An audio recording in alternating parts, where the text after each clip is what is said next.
And welcome to another exciting episode of Exploring Our Secret Past. I'm your host, Michael, with my co host, Carla. Hello. And we're going to be doing something a little different tonight for y'all. So I hope you all enjoy this. I am actually handing the reins over to Carla. We have special guest, Katherine Gonzales-Germann with us. Did I pronounce the last name right? Yay! So Katherine and I met for the first time at an investigation of our teams, and it was in Jefferson. We stayed at the Jefferson Hotel and had all kinds of exciting things and started a new friendship. So it was really cool. Awesome. Yeah. I had so much fun. And it was my first group investigation. So I learned a lot from you guys, just watching y'all and just recording everything. Yeah. We too. We learned a ton from you, like leaving the notes in the hotel room for Spirit to scribe if they wanted to. And, and then all the photography you do is just amazing. Oh, thank you. Yeah, I try to take a lot of pictures, like anywhere I go, just to see, there may be a chance you might pick up something. Yeah. And then also you have those memories too, as well. So I just tried to just capture everything. Yeah. I hope they were behaving. Maybe. Define behavior. Hello, Adam. Hey, Adam. Yay. Yeah, it was a lot of fun. And I mean, even though the investigation itself up in the attic and the disappointments room ended up being like, at first we thought we weren't able going. At first we thought we weren't able going. That I keep talking. What the heck? I didn't think we were going to be able to go up to the room. Yeah. At first we thought we weren't able, to investigate because they were having a Halloween party downstairs. So the bass was booming and all the music just going off and everything. And so, we were kind of bummed at first because we thought, we weren't going to be able to catch, do anything. Yeah, use our equipment or anything. Yeah. Yeah. But then when we did go up there, all of a sudden, like I heard them talking about, I don't know if they're having problems or something with like their speakers or whatever, or music or whatever. But once we got up there, you could kind of hear the music still, but it was starting to die down. And then eventually it just stopped. And we were able to do our investigation. We'll bring this up a little bit later tonight, but I think the first thing that comes to my mind is if it had anything to do with you. Yep, that was my question. We'll talk about that in a little bit. Yeah. Oh my goodness. Yeah. Right? It's my like I always tell my husband, because anytime I have like something wrong with my phone, or I don't know, if some sort of electronic thing is acting all crazy or whatever, he's like, what did you do with your phone? You're always breaking your phone. That's what my husband says. And I just tell him, it's my electric personality. I'm a magnet. I don't know. Adam goes, no comment. Yeah, I don't know. Gosh. Yeah, weird stuff, things with me and electronics.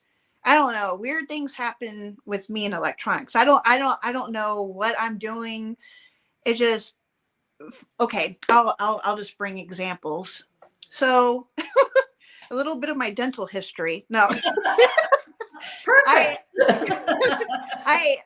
Well, okay. I've had, some cavities in the Who hasn't? This is a great show. Yeah. Well, I had to get a root canal done. And so the thing is I had a silver cap on one of my molars in the back, and I had to get that replaced because they don't do silver caps anymore. So you can only guess how long I've had that on there. So So I had to go, they had to take it off, and then they're doing like x-rays and all that. But what they use nowadays is like a camera. So they stick the camera in there, and they're like trying to like get this whole picture of your entire mouth. And they're having such a hard time trying to use that thing on my mouth. And my jaw's hurting because I got TMJ, so I'm complaining already. And so and so they're trying to do all this stuff. And like every time, like I had to go there 3 times to get this done because they couldn't get the cap to fit right. Hey. Yeah, so it wasn't deep enough. It wasn't filling my whole tooth or anything like that. But every time I would go in there, something would act up. Like the TV wouldn't work in my room that I'm in, and they don't know why, and they're trying to fix it and they can't get it to fix.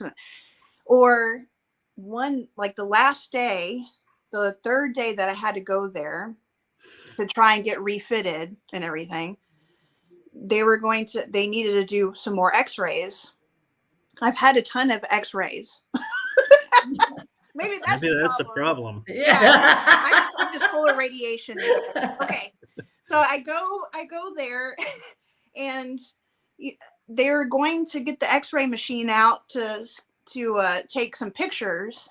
Well, the x-ray machine is down once I arrived. And so they're trying to get it back up, and they're like, well, you can come back. And I'm like, no, I'm not coming back for a 4th time. I'm nice. I'm not mean or anything. I'm just like frustrated in my head, that I have to, go through this again. And I don't want to go back. So I'm just going to sit here and wait until the x-ray machine comes back on. Well, I had to wait, it was like an hour or 2 pass, and they had to call someone. They had to call the company, and they had to actually get on there and restart it and stuff like that. Oh there you go, breaking equipment one week at a time. Yeah, to get it back up, and I'm just like, oh my goodness. But yeah, it was just a mess. Eventually, they had to just give me the putty instead of doing the screen. They had to do the old school way, where they fill in the little thing and make you bite into. Yep. Yeah. So that's how it goes with me. And then when we were on the Jefferson investigation, well, when I was on my way to Jefferson, I'm just going to bring this up because we may talk about it later on. I was driving on my way to Jefferson. Jefferson is like 3 hours away from me, so I could just drive. Well, on my way, it was probably like 7 a.m. So, the sun was up. Well, there's this truck that on it's country roads. It's like a country highway that I'm on, and there's no one behind me. But this truck just decides to come out to cross my path and end up on the other side. Hey, and right whenever he was crossing the highway, I almost hit him. Like I'm in the middle of his truck, and so I end up swerving, and because I'm trying to miss him because and I'm like thinking to myself, be prepared. You might end up in a ditch or something, and so I swerve and I lose a little bit of control of my car. And I say a little bit because I was able to regain it in time where I wouldn't like spin around or anything like that. Well, all I remember is just like slow motion. I end up in the back of his, truck bed. And I'm like inches away from hitting his truck, and I totally miss him. Somehow, I ended up in the middle, and then somehow ended up in the back of his truck. I don't know.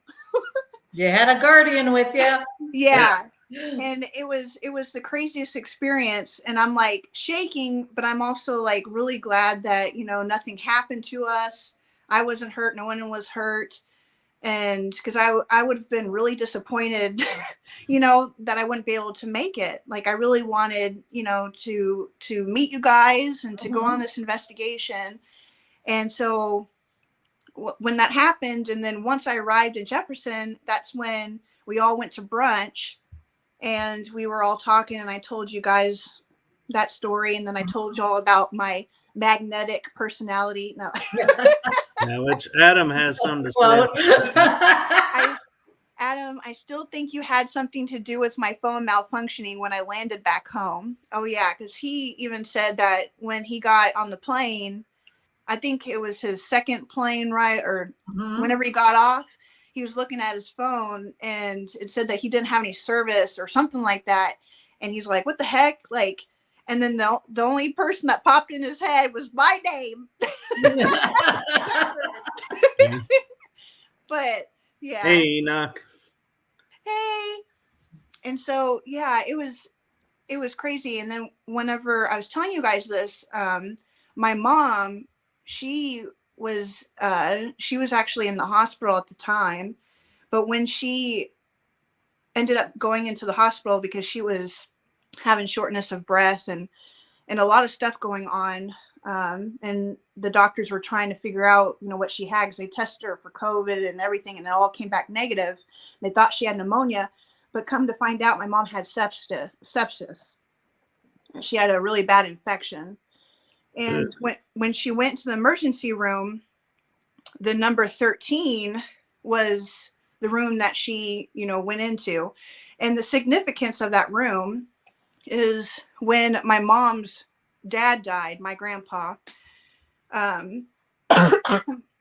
excuse me, I don't know if 13 was the day he passed away or his funeral date. I can't remember exactly the significance of 13, but my parents, both my mom and my dad, kept seeing the number 13 after he passed away in different places. So when my mom arrived in the emergency room, she was in room 13.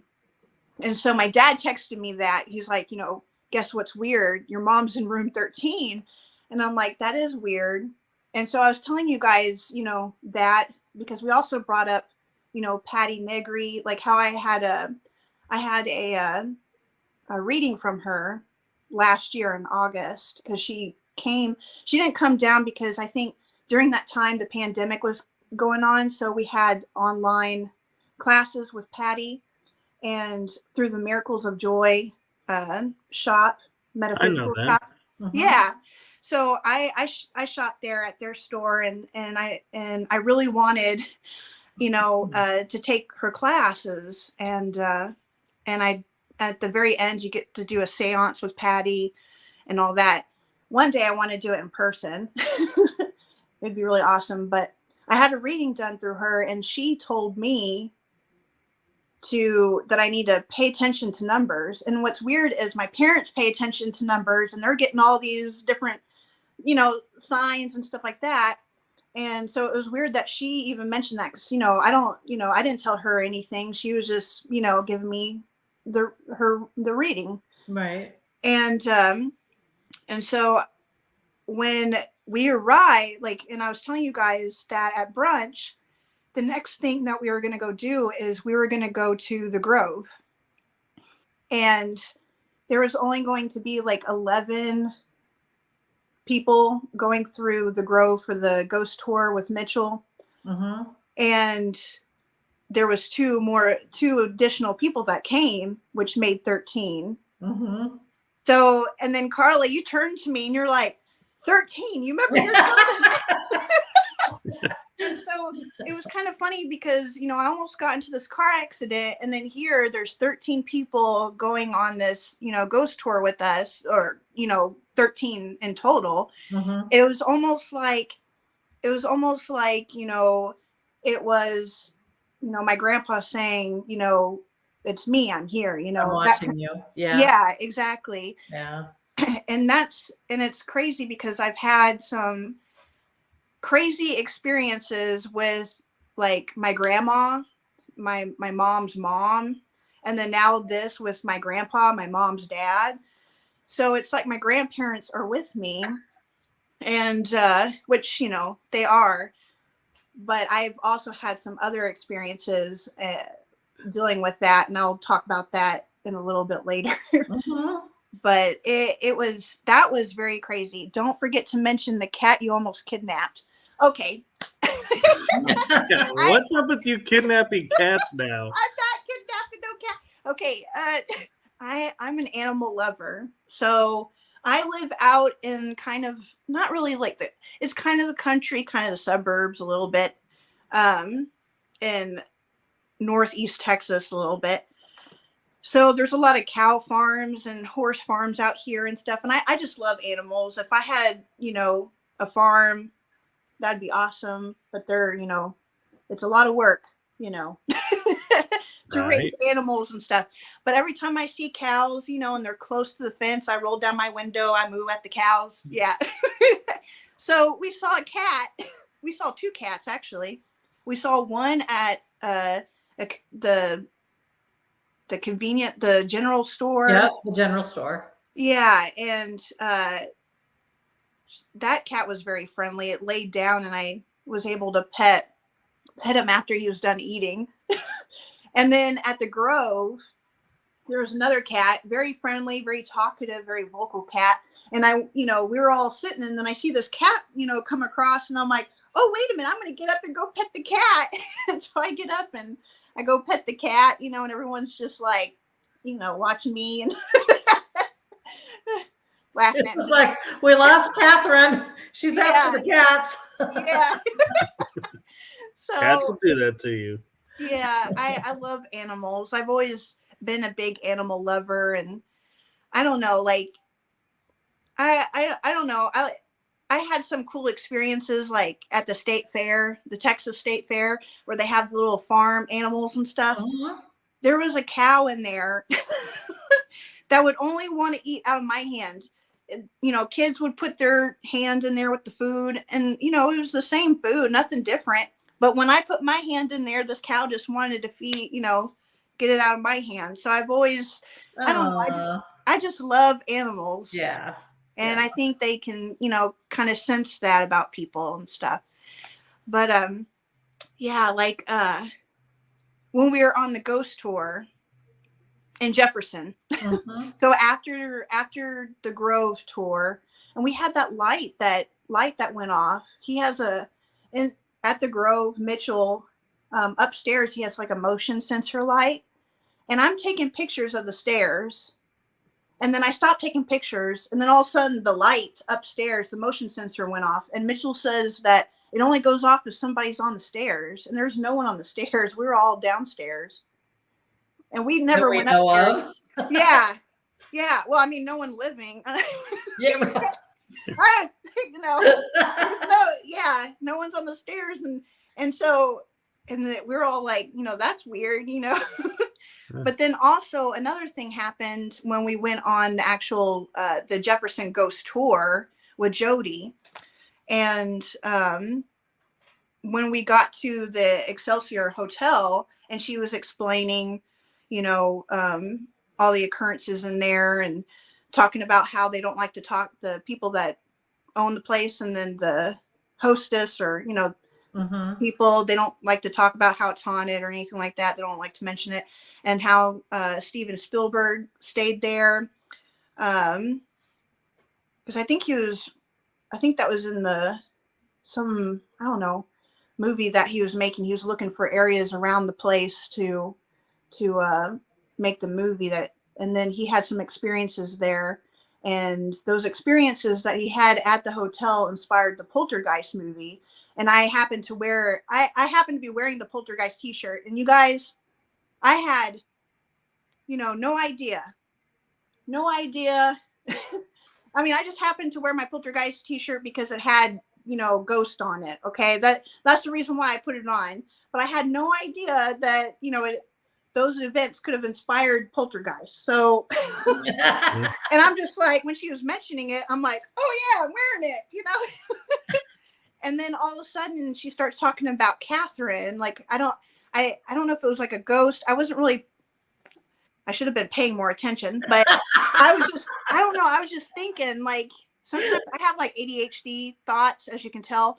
So it's just going crazy in my head. And then all of a sudden she mentions Catherine, and then the lamp, like, it's nighttime, you guys. So, we're having a ghost tour at night, of course.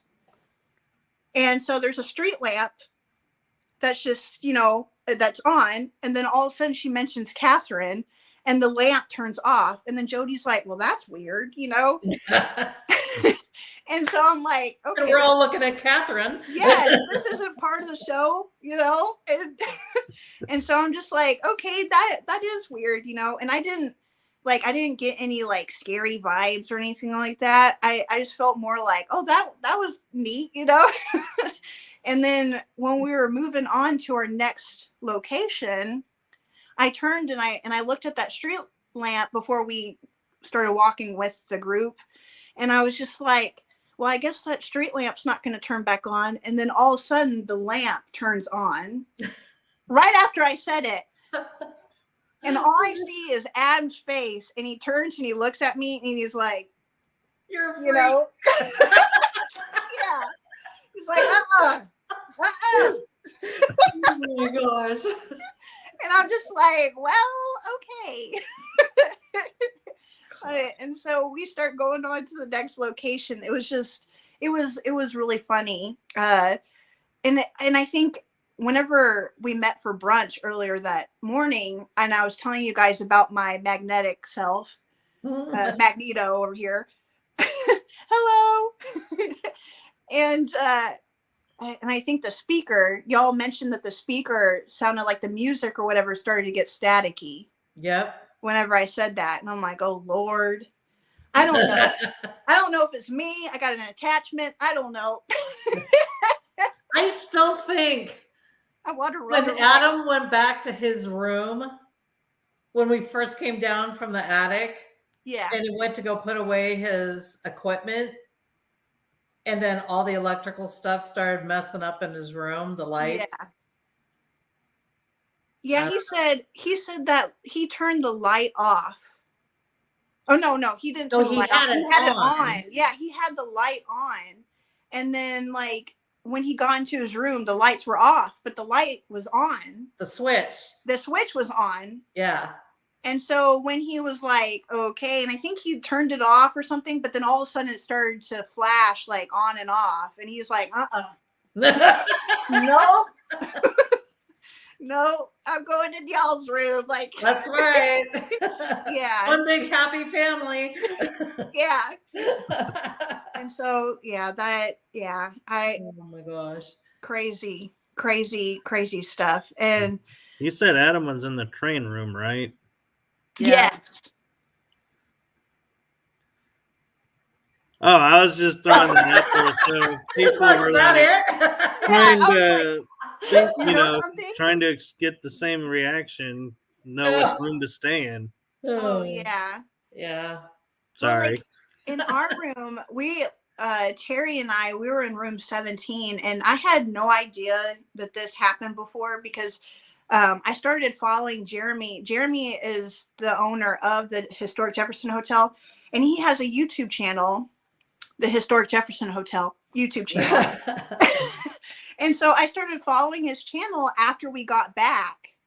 And so I was watching his videos because he'll post videos of like what his guests might capture or, what he captures on his, because he has cameras all over the hotel too. And so he was talking about room 17 and how there was, I don't know if there was two people staying in that room, and they were one of them, I guess, took a shower or whatever. And when they got out of the shower, the mirror in the bathroom, was foggy, of course. But on the mirror, it said, "Get out." And it would say it in different ways. Like it would, like, I don't know, get it, like the spelling and everything. Like it might say, "Get out" up here, but then "Get out" down here. It would just, it would change. And it really freaked them out, and they left. They got out of there. Night. Oh, Yeah. I could understand something why. like that. They left before that they were supposed to. Yes. Yeah. And we stayed in that room. And just to think about that now, I'm like, well, dang, I didn't take any pictures of the bathroom, but well, come on. Everybody takes pictures of the bathroom. Yeah. But you know what? I was just thinking to myself, it'd be crazy because when we were up in the disappointments room in the attic, we were actually, I mean, it's probably different spirits, but the spirit was saying, "Don't leave" to us. Don't leave. And I was just thinking to myself, it would have been so crazy if it said "Don't leave" in the mirror. But that would have been yes, a little bit chilling. yes. And I was just thinking about that, and I'm like, oh goodness gracious. I asked Terry if she saw anything in the mirror, and she's like, no, good thing I wasn't paying attention. Didn't even look at it. I've been in the attic space, but I haven't been in the disappointments room yet. Yeah. It's something. Yeah, that was intense. And well, it would be with what a disappointment room is. Yeah. Yeah. And so I'm making a YouTube video with the recordings that we did, and I'm putting that together. I'm going to put it on my channel. I'm currently putting it together, but I will post it on my YouTube channel. Crazy Katherine, KRZY. Yay, listed down below. So look, subscribe, and you'll be able to catch that video when I do post it so that you guys can watch it. It's very intense, and just a forewarning for everyone, that it is sensitive. Because if you don't know what a disappointments room is, it's where, families it's mostly children that they would put in this room that have disabilities or deformities. They were considered back in the 1800s a disappointment because they weren't, born out of wedlock. Yeah. So, or an embarrassment to the family. Exactly.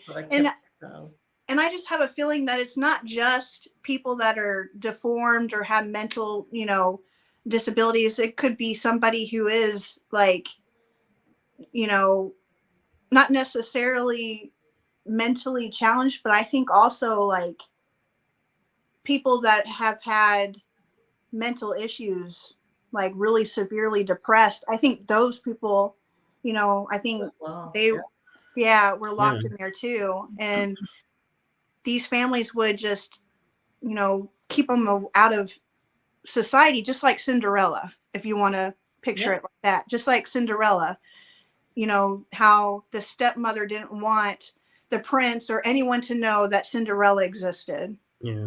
So they would keep them locked up. Yeah. Just to clarify, though, even though they were locked up, they were still fed, still given like books or toys. It's just they weren't allowed to go outside. And so I don't want people to get the picture that people are putting their kids up there, starving them to death, and trying to kill them. I don't think we know for sure exactly how they were treated. Yeah. But they were always given food and some entertainment, but yeah, nothing that they could go outside and do. Yeah. And most disappointment rooms didn't even have a window, so they had no idea what the outside world was like. Yeah. And the way this looks, it doesn't look like it had a window. No. I think it was just the roof, like it's open, it's cut open. Like when you go up into the attic, you are stepping on top of the original roof. Right. And then you have the roof that they built over it. So you're kind of hunched down, and you kind of have to like work your way and not hit your head. Yeah. But the disappointments room is at an angle and you'll see the shingles. So you can picture it. If it was sealed, it would have ran all the way across and covered that room. Mm-hmm. And then from room 16 in the bathroom, I guess I've always pictured it like a ladder. I don't know what it looks like. I didn't get to see room 16 or anything. I don't think they have that. I think Jeremy said that there was like a stairwell. There was a stairwell. It was a stairwell, but he moved them to another location.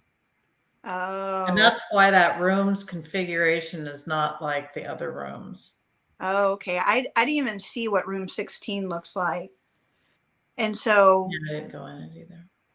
Yeah, so they would access it from there, because I know that he filled in the little opening that was inside the disappointments room, because it's just wood now. Yeah.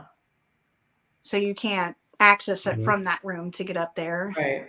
And when we were there, Kellen, fellow investigator, we were up there with Chris and Mike from the Wraith Chasers in Tennessee. Well, we were up there, and Jeremy told Kellen that they found in the Historical Society a record that there was a little boy that lived in the disappointments room. And yeah, Carla told me that, and it's crazy because when you told me that, Carla, like that's whenever I was like starting to put together the YouTube video. And so it's crazy that Jeremy got that, because it puts a lot of pieces of what happened and the answers that we were getting up in that disappointments room together. Yeah. When we did our EVP work, we got that it wasn't the mother or father that put him in there. And that's where they chose to stop it. And in the back of my mind, I was like, well, the grandparents probably would have been the ones to call the shots because they were the matriarch and patriarch of the family. And that kind of confirms the EVP work that we had as far as, or the Ovilus work, as well as the Estes that we had of, an older grandfather type. Yeah. And I mean, who knows, the grandfather or grandparents could have been an elite status in the community, and the family all lived together, and they just weren't going to have it known that he could have been born out of wedlock, or he could have been slow or an embarrassment to the family. And so there's a number of reasons that the child could have been up there. Yeah. But see, this is why we do para-unity, is we all get together and we can compile our evidence and create a story and and understand it. Yeah. It really makes me want to, I'm going to start documenting the bits and pieces, because I want to know more. It just makes you want to know more. Yeah, me too. Oh, yeah. Figure out what happened, Yeah. So let's talk about you, Missy. Yeah. We're like a half hour into the show. How did you get involved in the paranormal? I mean, you talked about your grandmother and like, talk about all that. Okay. Well, my grandma, she's always been big into the paranormal and scary movies and all that. So guess what? She passed it on to me. Perfect. I'm glad she did. Yeah. So, I would always go over to my grandma's house on the weekends and spend the night, and we would watch scary movies together. And, it's probably not the best, to start you off at, being 5-6 years old watching scary movies, because they'll end up looking like meat. No, just kidding. No, but now what's wrong with that, though? Oh my gosh, crazy. No. But yeah, I've always had a lot of fun. Just, yes, I did have nightmares, but that's one thing I'll bring up too. So my first scary movie, like my grandma's always been big into that, and just to let you guys know, yes, I was a bad girl. I played with a Ouija board with my grandma. That's it. We're done. I know. That's it. We got to cut you off. Yeah. Thanks for coming, y'all. Yeah. So, no, that was whenever I was I was a teenager, young kid, and my grandma had one. She ended up getting rid of it, but yeah, like we would watch. She even gave me her tarot card deck. So I have a tarot card deck that she gave. Really? Red or white? Oh my god! It has a book. Where did I put that? I thought I had it over.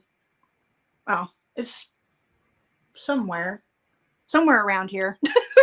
Wow. But it has its own little, introduction book, how to, do the cards and everything.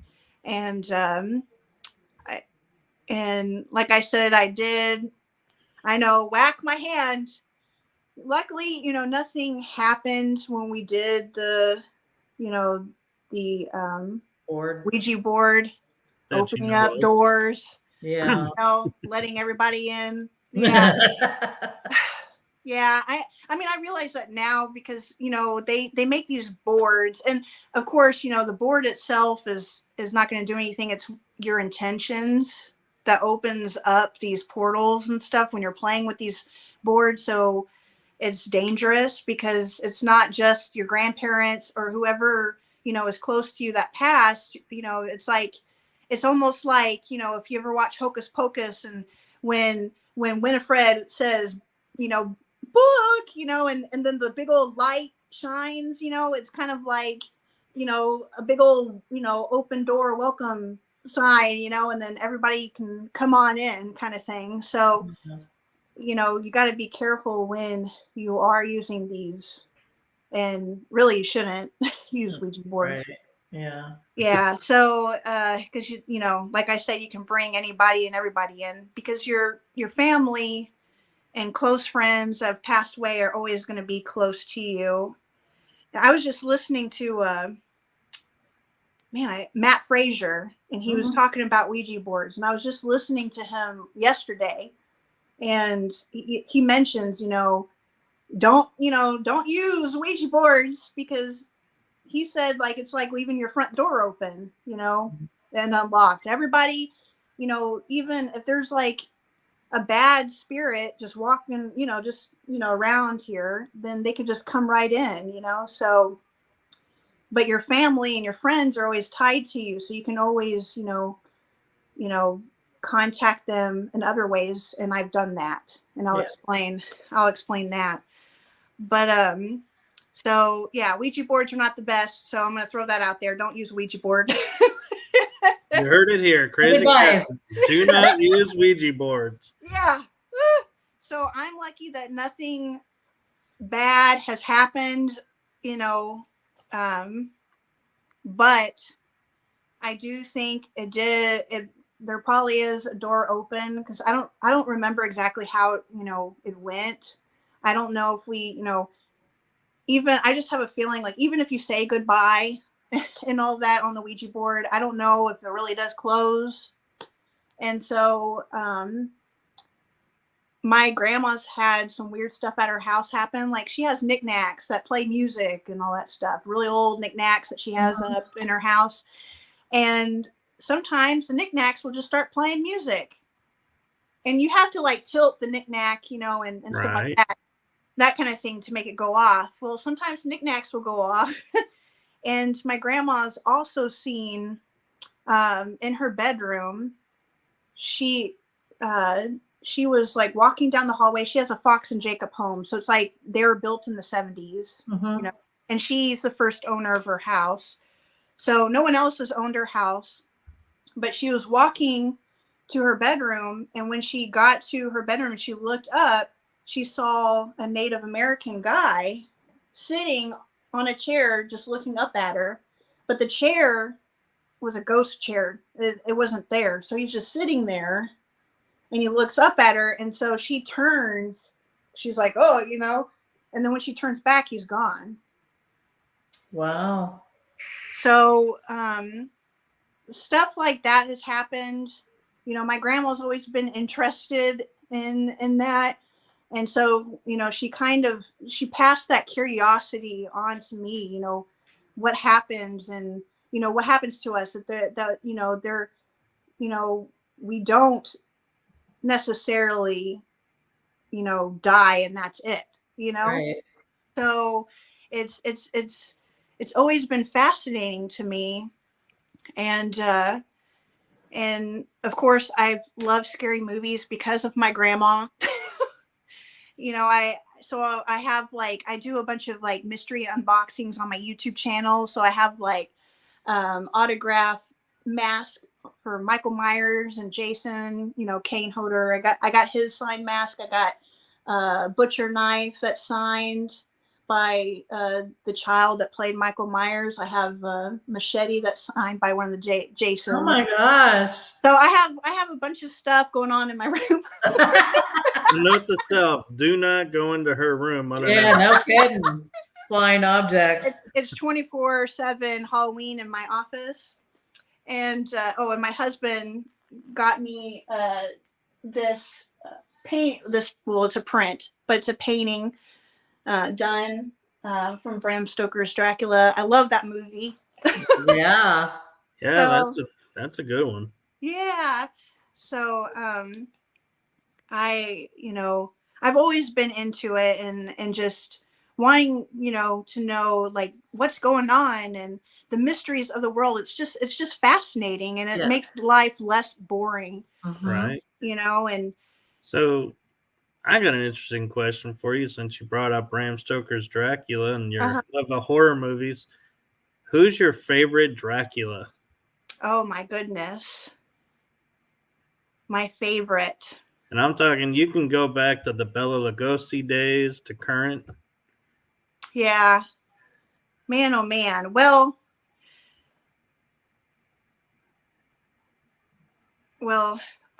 just because I think he's good looking, I'm gonna have to say Gary Oldman.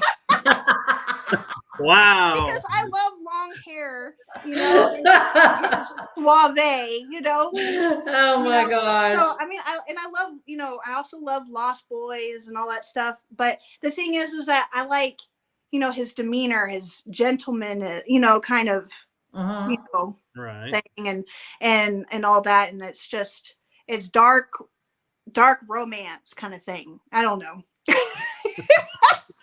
Interesting. No, you're good. Yeah. No, that's fair enough. Yeah. Yeah. So, excellent. and I like, he has long hair. When I met my husband had long hair.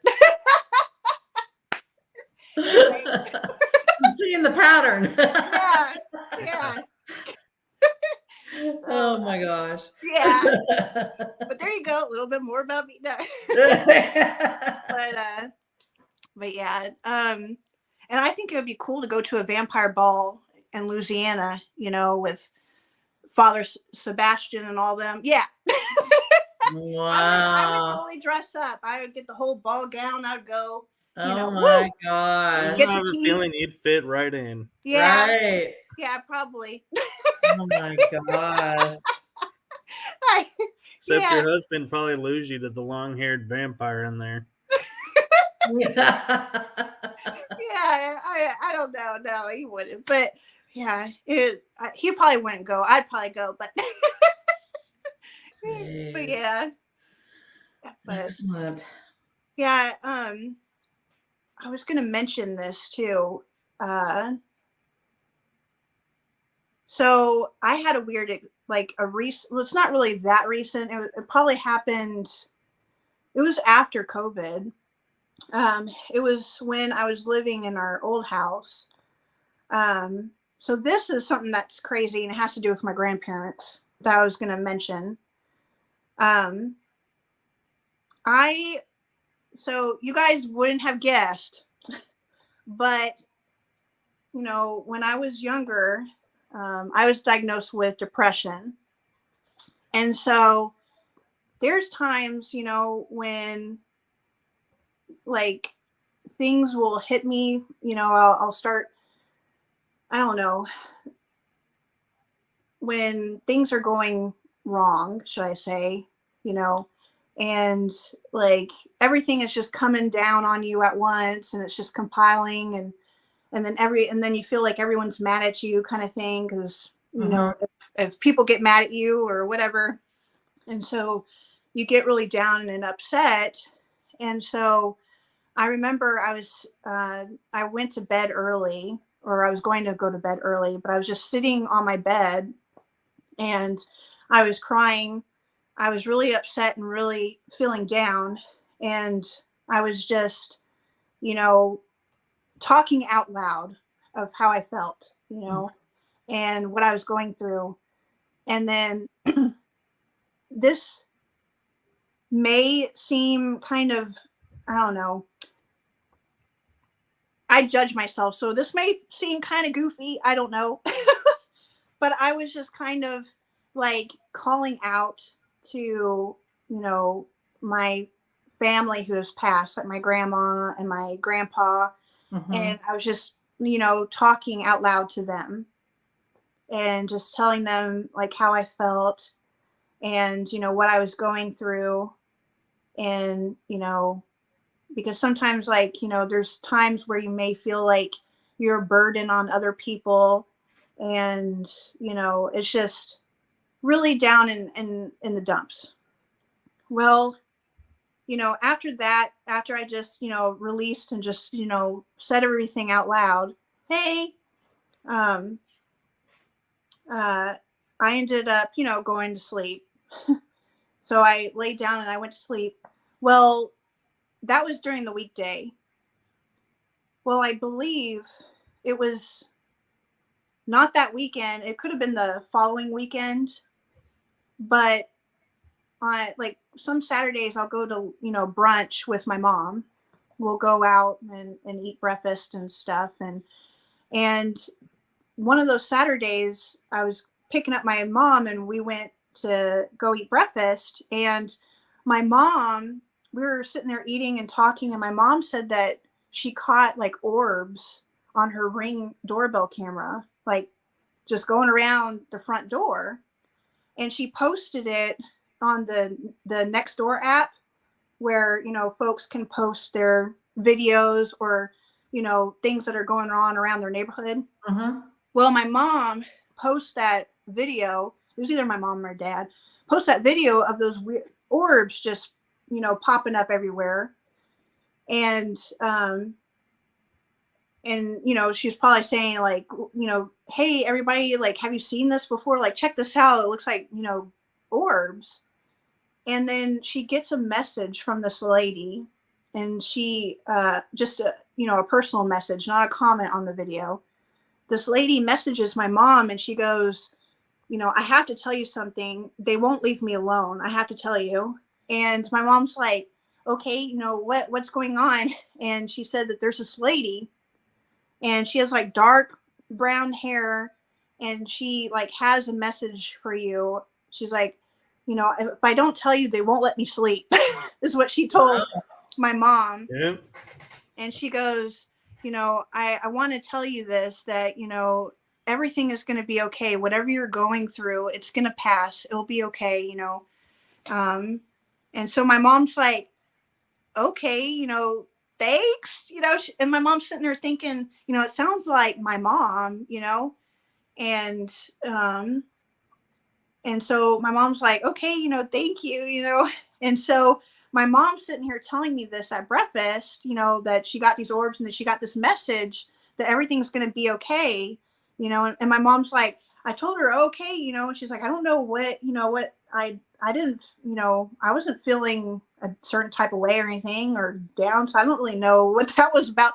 And then I look at my mom and I'm like, Mom, that wasn't for you. That was for me. Oh. And I'm like, gosh. And I'm like, Mom, and I tell my mom what happened. So I told her, you know, just a couple days ago, I was really upset. And I was sitting up on my bed and I was just, you know, talking out loud to like grandma, grandpa, and my other grandpa, my dad's dad, and just, you know, talking out loud and, you know, just trying to get my feelings out because I felt alone. You know? And so, and I was just really depressed and I was telling my mom that, and my mom was like, oh my God.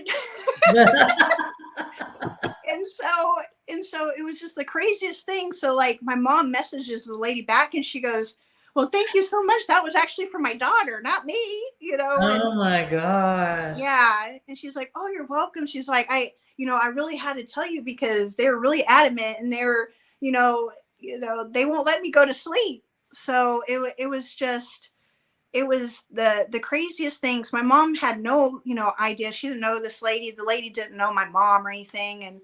And it was like, my grandma was at the front door, like trying to get my mom's attention, and she knew that my mom would probably end up posting that Ring doorbell thing. 'Cause my parents do that when they see like weird things happening in the neighborhood or something. Sure.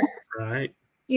And so, yeah. So like when my mom told me that, it was like confirming that, they were listening to me, that they were there and that it would be okay. And so that, that even makes me want to like investigate more and look more into the paranormal. And I also had one of those, I went to Miracles of Joy and I had one of those aura readings done. And when they were giving me my reading, they said that like my grandma was standing behind me, kind of thing. And so yeah, it was just really, really crazy. That's an amazing story. Yeah. Oh my gosh. I argue with Adam. Wow. Yeah. Yeah. Yeah. So I'm always going to remember that, Absolutely. for the rest of my life. And yeah. Yeah. And it's almost like, things that have happened to me, like, it's like, I don't know if it's my grandparents pushing me into the right direction, into those directions, but like things come to me and I'm just like, wow, like, how'd this happen? Like good things. Yeah. Yeah. And like, one of the things that, I don't know, it's just crazy. Like, I believe in like kind of like the law of attraction, like putting like what you want out there and just seeing what happens. And so like I really wanted this house that we're currently in. And the house that we were living in before had like foundation problems and all that. It was an older home. It was a Fox and Jacob home as well. It was the Flair floor plan, if anybody wants to know. And so I really like, we missed having a new home and not having to deal with foundation stuff yet. Yeah. Those are a pain in the I know from experience, those are a pain. Yes, because like it was just crazy with their home. Like every year it seemed like we had a warranty, foundation warranty, but we had to have them come out and like lift her house up, Oh jeez. And it was just getting like too much for us. And like Glenn, my husband's dad, would always come over and fix things around the house, patch it up and all the other stuff, constantly outside working. And it was just getting too much for us. And I was afraid because we were on a waiting list, because nowadays it's really hard to get a home.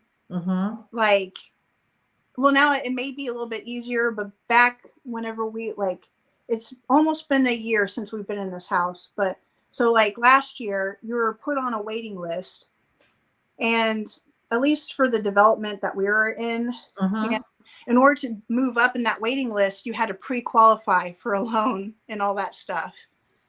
And normally, like when we first built our very first home, you didn't have to do that. You can just, go there, check it out. And if you want it, here, put down $1,000. Yeah. But no, like this, you were put on a waiting list. And then you had, like, if you want a specific floor plan, they only had like so many. And, you got to be lucky to be called, because your floor plan may not be available by the time they get to you. Right. And it was scary. We were put on the waiting list in April. And while we're on that waiting list, we're also trying to sell our house. And so it was, a nightmare. And I mean, like, we didn't get the traditional realtor. We actually went through like Orchard, which they come over and they tell you, okay, this is how much, you're going to get up front. But if we don't sell your house within so many days, but if we do, then you have a potential of making more money after that. Mm-hmm. And so that was just the easiest way for us to do this. And so we ended up, like, I was using a pendulum board with yes or no. Mm-hmm. And with pendulums, they're safer than using Ouija boards because they're using your own spirit. Yep. And I was using that, and I was asking, are we going to get this house? And it would say yes. And I was also, Patty, in one of her classes, Patty Negri teaches, she goes over dragon magic. Mm-hmm. And so I have my dragon where you breathe life into it, you give it a name, and you feed it, you give it water, or she gives hers, I think, some sort of alcohol, like whiskey or something. Something. And so basically it's like a little, worker. You tell them, things that you want, and things that you don't want to happen, that kind of thing.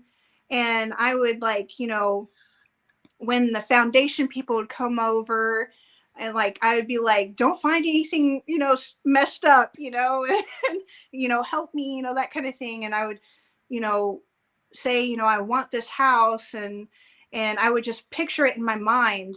If anybody has gone to like Psy or Millionaire Mind, took any of those types of classes or whatever, that's some of the things that they teach you, is kind of like putting your attention, your intent out there into the universe, saying what you want, and I believe that to be true. But if you have anything in your mind that's like, oh, you're not going to win, you're not going to get that, that kind of thing, then it won't happen. So you have to, like, picture yourself there and just really just embody it, that you do have it.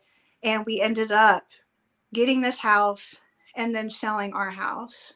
Excellent. Well, congratulations. Yeah. Good story. Thank you. Yeah. So, I was using, Patty's advice, and then like things that I've learned in the past too. And so I'm just like, yeah, like it all kind of makes sense how all this, comes together, kind of thing. And yeah. So, yeah. So, I got an interesting question. I'm going to throw you a little curveball with. Oh boy. Did you meet your husband through the horror or paranormal, or was he even into it? No, I actually, I mean, I don't know. He just, when he met me, he knew what he was getting into. Enough said. Too late now. Yeah. Too late to back out now. No. That's right. No, but I met my husband through Zanga, which is prior to Facebook, prior to MySpace. I just came across his picture on Zanga, and I didn't have a picture of me up on my social media page because I didn't have a camera, and my parents didn't have a computer, so I was using my grandparents' computer. And so I'm on there. This is in 2005, and I'm on there, and I'm like, and I'm still in high school, and so I'm looking for friends that went to my high school, and I went on there, and I come across his picture. He's tan, he has long, straight, flowy hair, like Fabio. Nice. And Well, we know it hurts. And I came across his picture, and I'm like, me, hey, you're hot, Yeah. Please tell me you did not message that to him. Oh, I did. And he had, like, behind him, he had the Mexican flag behind him, and and yeah, so I was just like, ooh, and so So she's got the long hair and the accent. Well, he doesn't have an accent, but yeah, but I comment, well, he may. I mean, heck, I have a kind of an accent, a Texan kind of accent. I don't know. But sometimes you don't realize you have an accent until somebody tells you. But, and so I messaged him, and then we just started talking back and forth. And since, he's older than me, and we decided to do like a double date, and I told my mom about it, don't worry, I told my parents, at the time, because I was not, 18. Taking it that he's older, that you had to tell the parents. Yeah. Well, and I didn't have a car, so who's going to take me? And so my parents didn't take me. My friend Rachel, she ended up picking me up with her boyfriend. And so we ended up meeting on the border. Nice. And we both decided, because back then I was, I dressed kind of gothic, I can see it. I don't know where that image came from. Yeah. So did he. He kind of looked like, a rocker kind of guy, I'm throwing stereotypes out there. Anyway. Just so they all can get a visual anyway. And so, like, when we pulled up on the border, I'm like looking around, and I'm looking at my friend Rachel and her boyfriend. I'm like, where is he?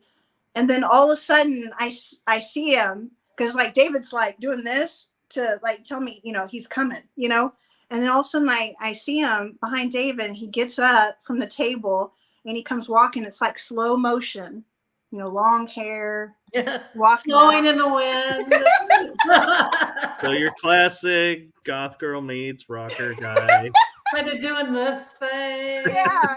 And I'm just like, oh my gosh. I've never been so nervous in my life. Oh my gosh. And he pulled the chair out for me, and we sat down. I could not eat. All I ordered was quesadillas. I was trying to order like the easiest thing to like not get too messy with, like tacos or, I mean, I could have got enchiladas, because you just have you heard of nachos? Huh? Have you heard of nachos? Yeah, but I didn't want to get messy, and I wanted to get something just simple. And so I just like could not eat. And I, excused myself from the table, went into the girls' restroom just to, calm myself down. And like, I'm like broken out in the chest. I see these like fireworks, red. Oh fireworks no. Guys, you got hives. Oh my god. No bumps, just like little like swirls, like fireworks. I'm like, what is this, ringworm? No. But there we go. I was freaking out, blood pressure high, So yeah, I was a mess. And it was like that for a couple months. No. So, but that's, and what's crazy, I'm just gonna tell you guys this too. What's crazy is I went to my husband's family reunion for the first time. Not really family reunion. It's more like at his aunt and uncle's house. And he had some aunt and uncles come over, and his dad and all that. And what's crazy is his aunt and uncle used to be my bus stop, and they used to give me cinnamon rolls. Really? While I waited for the bus to come. And what's crazier is my husband and his mom and dad and his brother used to live with his aunt and uncle at that house for a little bit. But I never met his mom and dad. I never met Glenn, but I did meet his cousins, and I met his aunt and uncle. I seen Eric around, but I never talked to him, but I talked to his cousins and his aunt and uncle, of course, because they would, give us cinnamon rolls while we waited for the bus to come. But it's like, it wasn't my time to meet him yet, thank goodness, because I was a little terror. But yeah. But and so, I mean, it was crazy, because we started talking about that, and they're like, oh, you remember this person? You remember this person? And like, it was just crazy. It was like, it wasn't my time to like meet him. So how did you get him pulled into the paranormal? Or is he pulled in? Well, we watch a lot of, paranormal shows like Ghost Adventures and all that stuff. He's always been, he likes those shows and interested in that. And he thinks it would be cool to, investigate that kind of thing. He's just not big into he's kind of introverted. So he doesn't really talk, he doesn't really want to go on talk shows and stuff like that. I'm more the crazy one. Really? Didn't see that one coming. Yeah. I am so surprised. Yeah. So, but he's interested in being a part of it. And he was telling me that he wants to get this camera, the kind that, you see on ghost shows, and it has the big old mic and stuff. And then you can also see in the dark, that kind of thing. Yeah. He was looking online at prices and stuff, wanting to get one that was nice, but yes, they're over $1,000, He can be our camera guy. I can tell you don't need a shoulder mount one, but if he wants to do it, go for it.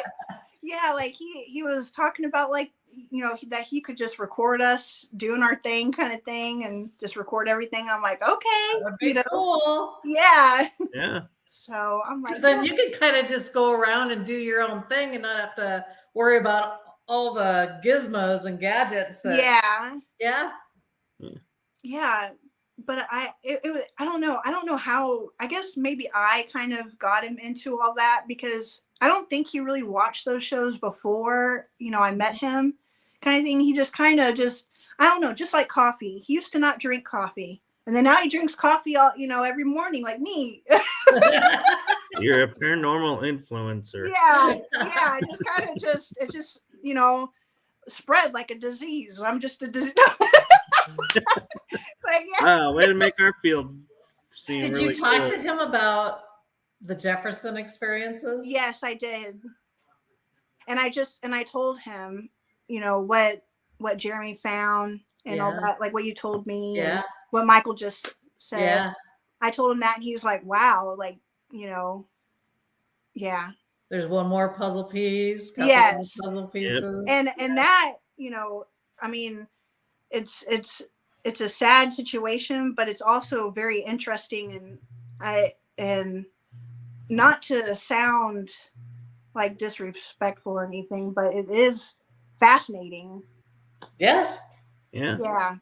Yeah. So, just a note to everybody out there: if you want to be a paranormal investigator, you better like puzzles. Yes, and I definitely do. I feel but I'm kind of being an investigator. I kind of do that in my job, even before, because I used to be an auditor.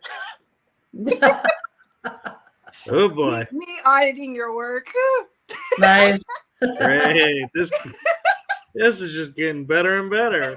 Yeah, so I felt like I was putting on an investigator hat and investigating, claims that I would review, and figuring out, what happened and and just seeing if you're paying the claim right and all that stuff. It was kind of like you're just investigating. I mean, you do it, you do it in other ways. Right. Besides investigating the paranormal. Yeah. Yeah. Same steps that you go through. Yeah. Yeah. What's your favorite techniques to use on investigations? I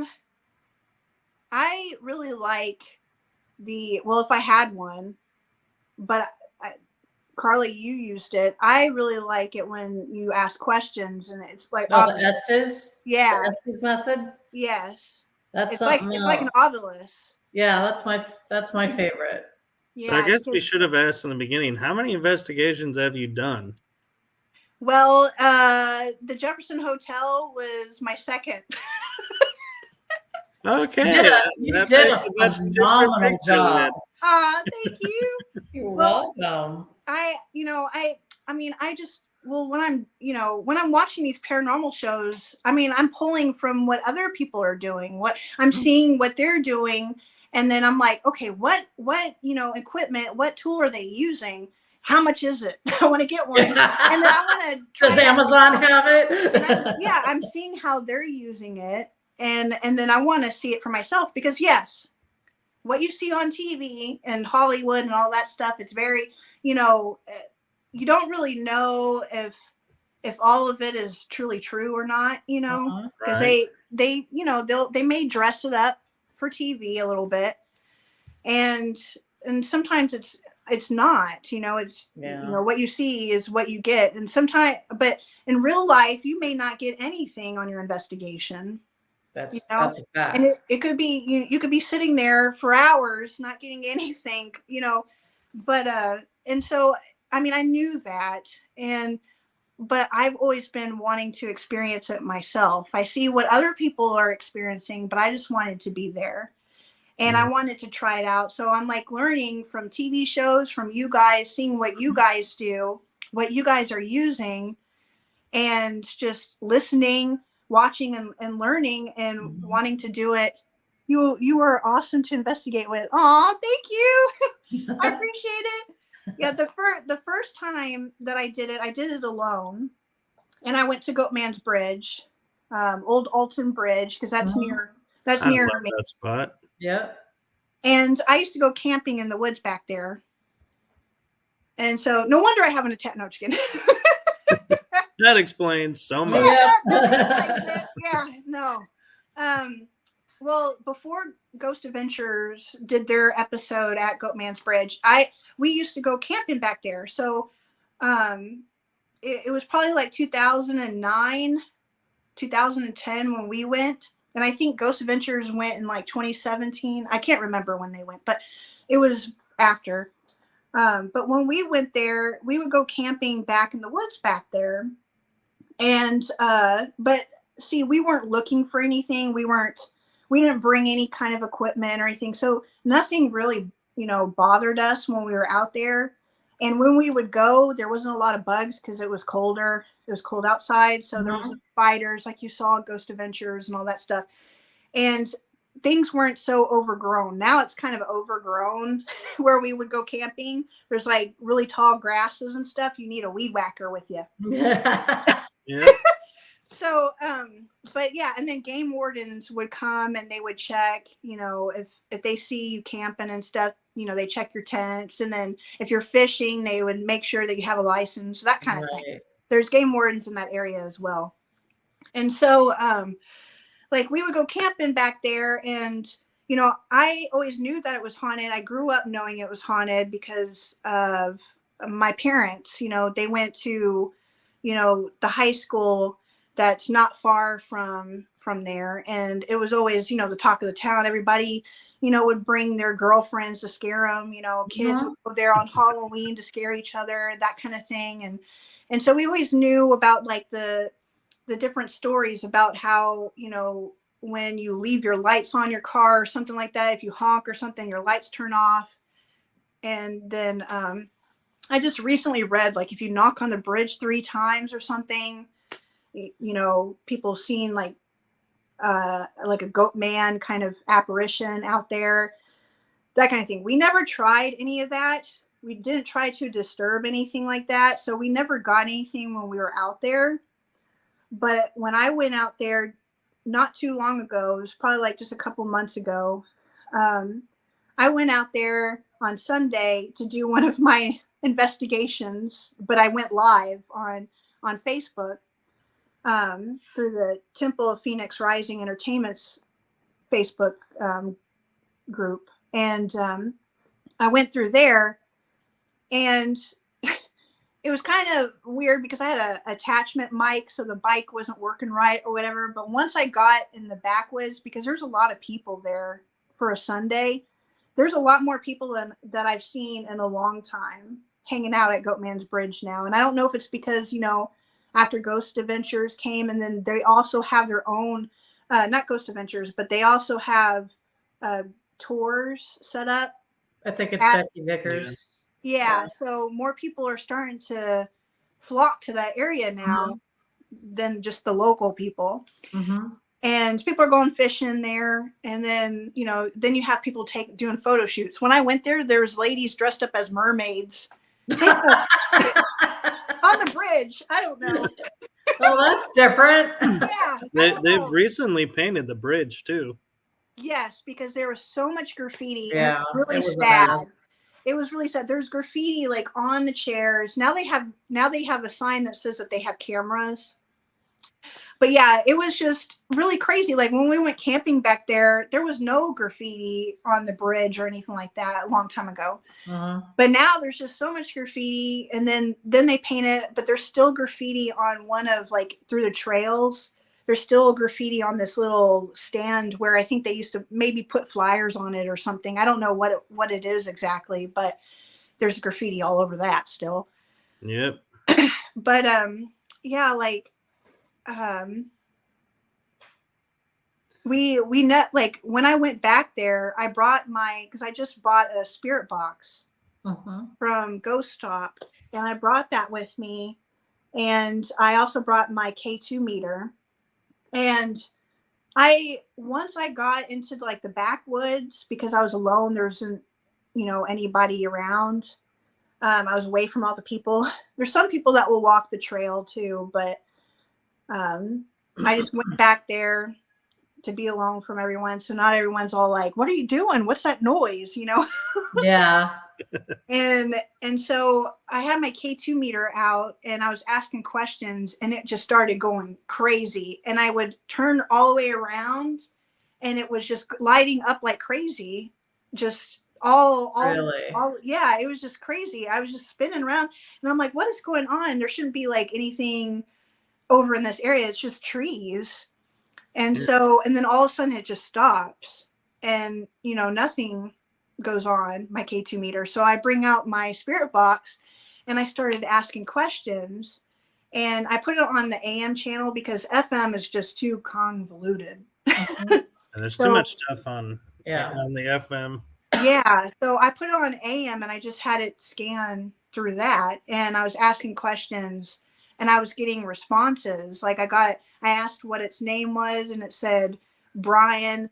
And then I asked, are you, human? And it said, I think it said it's complicated or something like that. It was some really crazy, responses that I got from that. And that was my first investigation before I met you guys. Yeah. Yeah. I'm so glad.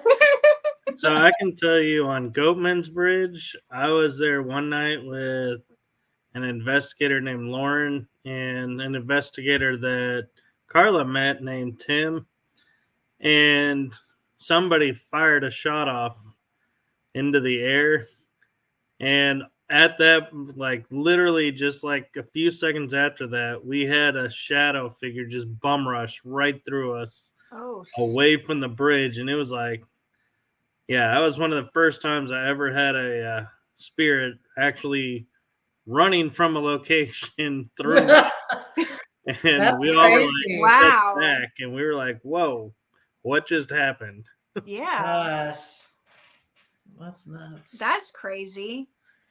And do you, well, I don't even know. Like, do you know where that sound came from, or? The shot came from the bridge because there used to be an urban legend that if you fire a shot, it calls up the Goatman. I had never heard the 3 knocks, but yeah, they were like, somebody fired a shot off, and I was like, man. And then the 4 or 5 other times I was there, nobody did the shot, and I was like, I never had a shadow like rush me, but interesting. I'd see things in the water or in the woods. Jeez. Wow. That's crazy. Yeah, I never heard of the 3 knocks either until I read an article that was posted saying, some of the urban legends, like what you do, that kind of thing. But I didn't know that about the shot. And that's kind of interesting because the whole urban legend behind that is regarding the KKK. Right. And I wonder, if they were the ones that did the shot, and who was running was, I forget his name. I think it's William. But his nickname was the Goat Man because he had his own little goat farm. Goat farm where you'd sell cheeses and hides and all that stuff. And they didn't like him being successful, trying to, provide for his family and stuff. And so yeah. Yeah, some of the stories say they hung him from the bridge. Yeah. And then there's other stories of they held him down while they killed his family because he had a wife and a son, I believe. And then they went and tortured him. And then there's others that say, yeah, he was hung from the bridge, but then when the KKK turned around, he was gone. And so that's where his legend of haunting the area came from, because they were like, well, he just disappeared. And it's like, well, the rope probably broke and he fell in the water, but, nobody's really knows, because, it's like, did somebody help him escape? There's no clear, but it does make for a really cool urban legend. Good night, Adam. Good night. Good night, Adam. Thanks for stopping by, Adam. Yeah. Yep. Yeah. Yeah, that's what I've heard. I heard that, they hung him from the bridge, and when they went down to see him, he wasn't there. Mm-hmm. So they went back in the woods and lit his house on fire, burning his family inside. That's the I heard too. Yeah. So, yeah. And I don't know what part of the wood. I mean, I was in the very back part of the woods where it turns, and I didn't go all the way around because it started to get dark, and since I'm alone, I didn't want to stay back there alone. Yeah. Because people are scary. Living people. Yeah. Well, living people are scary. So yeah. I can tell you it does not make a loop. Oh, it doesn't. Okay. The path to the right, it dead ends somewhere. I don't know, but we took the path to the left, going to the really backwoods. And before we knew it, we were in the neighboring town when we finally got cell signal and realized we needed to turn around and walk all the way back to get to the parking lot, to the car. I think we ended up walking 17 miles that night. Yeah. I got my steps in too. Yeah.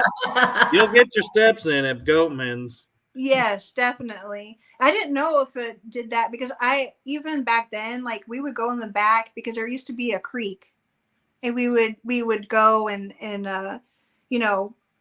try and fish back there or whatever, instead of going where the bridge. Right. And so I don't remember, I didn't go all the way around because I didn't know if it went all the way around. I just came because I took the path to the left too. Yeah, we went to where the fence was, walking. Yes. Parallel to the path, and we were like, okay. And we finally were like, shouldn't we be turning back towards what's going on? And we were like, oh my God, we're almost in the neighboring town. Yeah. Yeah. And it's probably just as well that you don't investigate by yourself. It's just never a good idea. Yeah. And it was, I went because, there's a lot of people there that, were mostly walking the trail and stuff, and it was daytime. Yeah. It wasn't at night, but I wanted to get back to my car before it started to get dark because I knew it was going to start to get dark soon. So, I started walking back, but it was a long way back. And I noticed that there's roots growing. So you got to be careful when you step. Yep. It's more rockier and all that than I remember from back then, because it used to be flatter, it seemed. But now there's just all these tree roots everywhere. So you don't want to trip. You got to pay attention. I didn't have my running shoes on. So, yeah. So, and I don't want to try and walk back at night. Someone could be hiding in the bushes. There's wild animals, Yeah. You got to be careful. You could run across a boar. Boar, snakes, all kinds of stuff. Yeah. Oh, we lost Carla. Uh-oh. But she'll pop back in. Yeah. There she is. I got something went wrong. Oh no. I got the message your device wasn't connected. Uh-oh. What are you gonna do? It wasn't me. No, I don't know. in my shaggy voice, it wasn't me. Yeah. Yeah, the different Shaggy, not the Scooby Doo Shaggy. Oh yeah, not the Scooby Doo Shaggy. Yeah, I love Scooby Doo. That was, I used to watch that cartoon all the time whenever I was little. That was like my number one cartoon. Because I was, like I said, I was into, spooky and the paranormal, and they're always trying to solve mysteries and stuff like that.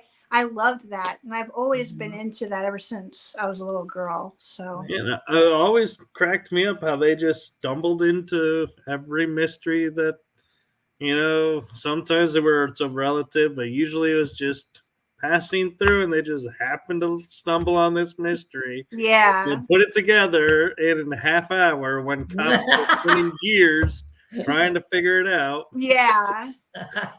Yeah. I love it. That and Courage the Cowardly Dog. I didn't get into that one so much. Yeah, I did. I liked it whenever I was younger. When I watch it now, it's kind of like, okay. But I still love Scooby Doo though. So. Yeah. Actually, I was surprised to learn there's a new Scooby Doo out. Yeah, Scooby Doo and Guess Who? I think they call it. I don't watch the new ones. I like the ones from like the 70s, the original. Where Are You? Yeah. Yeah, I liked those versions. I like the new one because it's the same character style as the old ones. Oh, okay. Some of them they did, I agree with you, change up the characters, like how they dress and talk and everything. I was like, no, you can't do that with Scooby-Doo. Yeah. Yeah.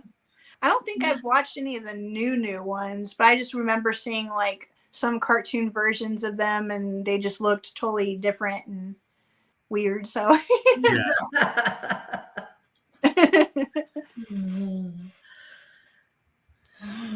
So what's on your bucket list of paranormal horror locations to go to?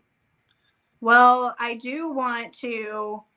I've been looking at different places, and I don't know, maybe check out Waverly Hills and some of the other places. You're gonna need a week for that place. Oh my goodness. It's huge. Yeah. That would be really cool. I also want to see the Winchester Mansion. Oh yeah. Yeah. Because that's just that'd be so cool to check out. I've been to the Stanley Hotel. I didn't investigate. But I did go there. It was during my 21st birthday. Oh my gosh. Why am I not surprised? No, but we went to Colorado, and we went through Estes Park, and we went up there. It's beautiful up there. And I want to stay there, spend the night, and do their little ghost tour that they have. I think that would be really cool to check out. I know my friends stayed there before, and definitely want to go there. Especially inspired The Shining. There's a few team members that have already said that was on their bucket list. Yeah. On mine. It's not on yours? No, it is on mine. Oh. I have a friend that lives near there, and she's told me anytime I want to come over, we'll go up there. And I'm like, better watch it. I'm probably liable to take you up on that. Yes. Let's all go. I know, right? Road trip. That'd be fun. That would be. I love Colorado. It's so beautiful. And all the animals just out walking around, and they don't care that you're right there. Yeah. Nothing's going to hurt them. Yeah. That's the fun thing about me is I love doing paranormal road trips. Yes. I've done a 3-week one already. I've got the bug to do another one. Yeah. Yeah, that'd be so much fun. And it's cool to learn the history too behind the different places. And then like if you get, it's fascinating to get like responses, answering your, intelligent responses and that line up with, the history of the place, and Yeah. that you're actually talking to those folks, and it's just, it's really crazy. You have a link to the other side. Yeah. Yeah. Have you ever wanted to do a military base? I don't think I've ever thought about a military base. I'd go anywhere though. Well, I think it's cool. Carla and I happen to know a military base near here that actually does do paranormal investigations. What? Mineral wells. Oh wow. Yeah. Yeah, it was. Right now, it's called Fort Walters, but it was Camp Walters, and there was Indian Wars there. Then it became Camp Walters was built, and that's where they trained for World War II. Wow. And then it was a German POW camp there. And then they closed it at the end of World War II, reopened it for Vietnam under Fort Walters, and helicopter pilots were trained there. So they had to build a hospital and all kinds of stuff. And yeah, well, I've gotten a lot of EVPs there. Carla's gotten some fun stuff. And there's a doll there that when Carla's around will annoy the living hell out of you. What can I say? Okay, I can only imagine once I arrive. Yeah, right. Yeah. Oh Lord. Yeah.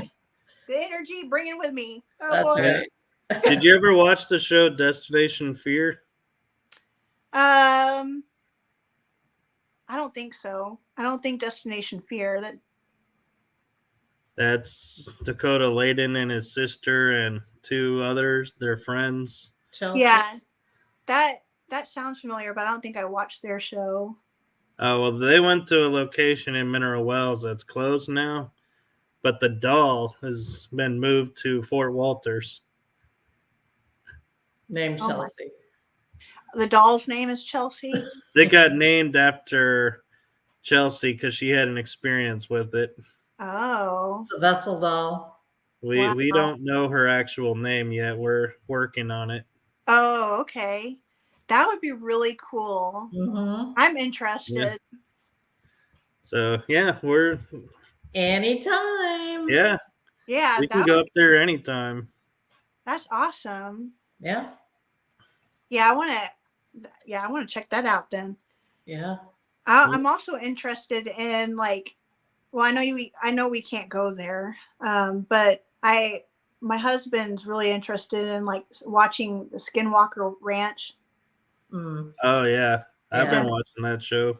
And them investigating that area and some of the craziness with their compasses and the magnets and all other stuff, crazy stuff going on over there. That would be really interesting. Yeah, watch you go there and everything will be perfectly fine. Yeah.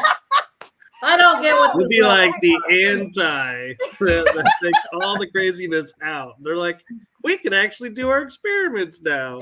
Yeah, I can only imagine. I don't know. Like, heck, I might be stuck to the ground. You might have to use a forklift to pull me up. You watch everybody our phones aren't working, and then you walk by, hey, our phones are working. Yeah, I don't know. It's just crazy. Oh my gosh, that's funny.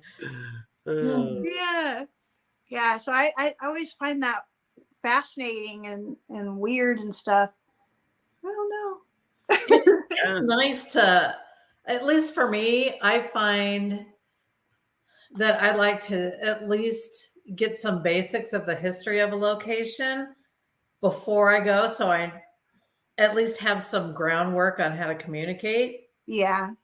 I don't need to know about the paranormal stuff that happens, but I want to know just some basics so I know what questions to ask. What to ask and all that. Yeah. Yeah, for sure. Definitely. Oh, yeah. So do you have any upcoming events or investigations you want to promote? Well, just currently we're going to Miss Molly's in Fort Worth in December. Yep. So that's what I have currently. December 17th. Yeah. It's going to be fun. I'm going to be taking lots of pictures, lots of videos, just like last time. It'll be all decked out for Christmas. And yeah. It'll be a lot of fun. This time of year is my favorite time of year. Yeah, same. Oh, yeah.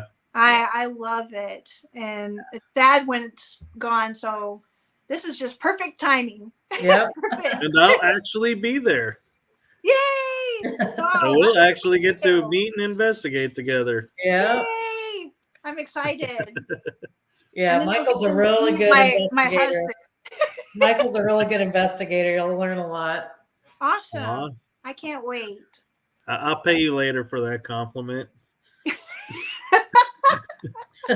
You know my Venmo. Yep. Just kidding. No, I appreciate it. And then Carla's really good too. Yes. Thank you very much. Yes, you are. Thank you. Just listening and listening to questions that you're asking. And, I was trying to be quiet and just try and just, record and see if I can, catch anything. And it was fascinating that you recorded from the moment we were up there till the moment we came down. Yeah, I'm so glad that I brought my little charger thing with me so I could have it in there in my phone so I could record that whole thing. Yeah. Because I was running low on battery when we were on our tour, go tour beforehand. So I was like, oh, thank goodness I brought this brick. I have like a little brick thing. Yeah. Jody does do a great ghost walk. Yes. Yeah, she I was sitting here thinking to myself when she was me thinking to myself again. when she was going over all the history and the stories of all the different places, I was just thinking to myself, like she is a very good explainer and storyteller. Mm-hmm. She's really good at that. And I was just thinking to myself, man, memorize, remembering all these different stories. But I bet she goes over it like thousands of times, so it gets embedded into you. But I was very impressed. Yeah. Yeah, she'll actually be on our show. She's our last guest of December. Yeah. Wow. What day in December, or do you? You would ask me that. Because then I'm going to time my calendar. I'll be in the comment section. Yeah. That'll be December 13th. December 13th. 13. There you go. There you go. And just a little bonus I'll throw out that Carla and I are talking with Jody. We're going to be talking more with her about getting the team and going back to Jefferson. And so stay tuned for that, and we'll definitely keep you in the loop about that. Awesome. For sure. But you're definitely coming back to Jefferson. Yes, I was told officially. I said, because I was talking to her, going, we should go back. And she goes, oh, we're bringing Catherine. Yeah. That's a fact. You have to help us with the story. Yes. Awesome. Yeah. Yes, definitely. Yeah. Exciting. So, I don't know. I think Carla's kind of adopted you into the family. So, Yay. Well, I appreciate it. It means a lot. And thanks for, bringing me on to y'all's show. Absolutely. Yeah, we're happy you were able to come on. Yeah. We'll have you back for sure. Yay. Thank you.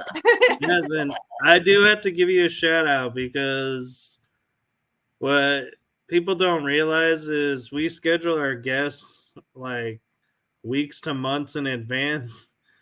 And you were actually going to be our last episode of January and had a reschedule that she unfortunately couldn't make it because of a medical emergency. And so you were kind enough to jump in at the last minute and be like the night before going, yes, I will do it. Yeah.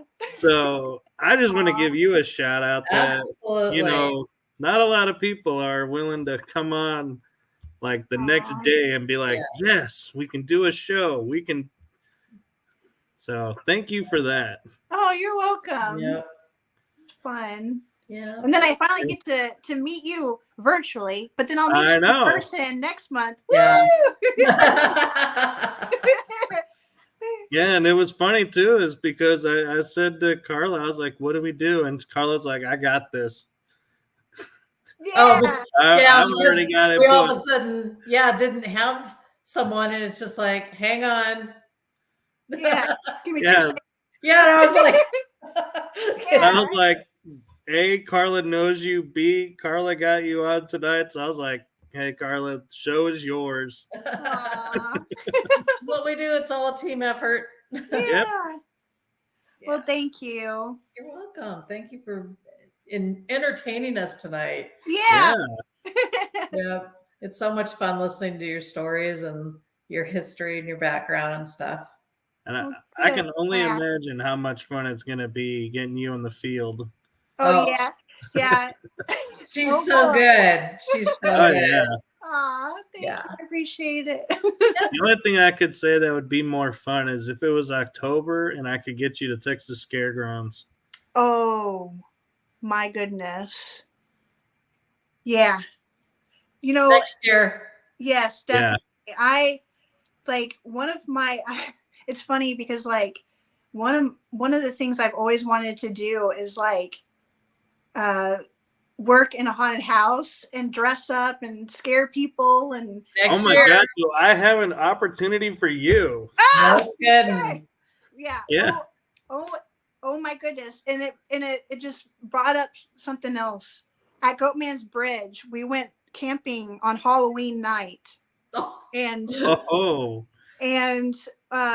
you know, we're in the backwoods, and so kids, teenagers, right, they're out at the bridge at night. Parents, what are y'all doing? But anyway, right. Exactly. Yeah, they're at the bridge hanging out, and you can hear them screaming and goofing off on the bridge. Well, we're in the backwoods, and we needed to go to the car to, I don't know what we were getting, but it was me, my husband, and all his guy friends. I'm the only girl in the group. And my husband's friends, they brought with them like a machete and stuff so that they could chop down wood, an axe. We had an axe so that we could make a fire and all that stuff. Well, which I'm hoping all is perfectly legal to do at Goatman's Bridge. Yeah, it was because we had game wardens come. I don't know if it was that night or another night that we camped out, and we had the machete and the axe. This is back in like 2000, like I said, 2009, 2010. And, it was funny because the game wardens wanted to check our tents because they said that, I don't know if someone like around, they wanted to make sure we didn't have drugs. Mm-hmm. Yeah, so there's a big thing around there. Yeah, so they're checking our tents, but they grabbed our machete and our axes. But, well, they don't know who we are. They probably think crazy people. So they wanted to check our tents, and so they were holding on to our machetes and our axes while the other guy checked our tents. And they're just asking us questions. They asked us for our driver's license, for our ID. So we gave that to the game wardens, and they noticed that I'm the youngest in the group. I'm not 21 yet. I'm the youngest in the group. All these guys, are older and stuff. And I was probably like 19 or 20 at the time. And they look at me, and they shine their flashlight in my eyes to make sure I haven't been drinking or anything, And then the guy goes, "Do you feel safe with all these guys around?" If you give me that machete and my axe, their axes.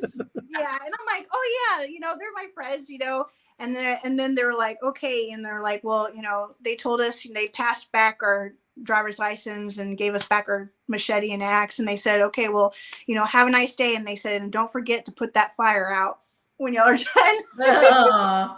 Yeah, so yeah, they left, and then but that night, there were kids on the bridge, and we were going to walk back down the trail so that we could get something out of the car. And we were walking back down the trail, and we had a lantern, and one of the guys was holding a lantern, and it was just all of us, and we're all dressed in dark clothing. So we were walking down the trail, and some kids were walking up the trail and then they see us. They see our lantern, but they can't see our faces because it's too dark. It's just a bunch of figures coming down this trail. And then you can hear them kind of, say, hi, and we didn't say anything. We didn't respond. We start coming down the trail, and then all of a sudden our friend turns his lantern on, and then we all start running towards them. Oh my God. They turn around, they book it back to the bridge. And once I didn't see them through the trees, and I knew that they were back at the bridge, I screamed bloody murder.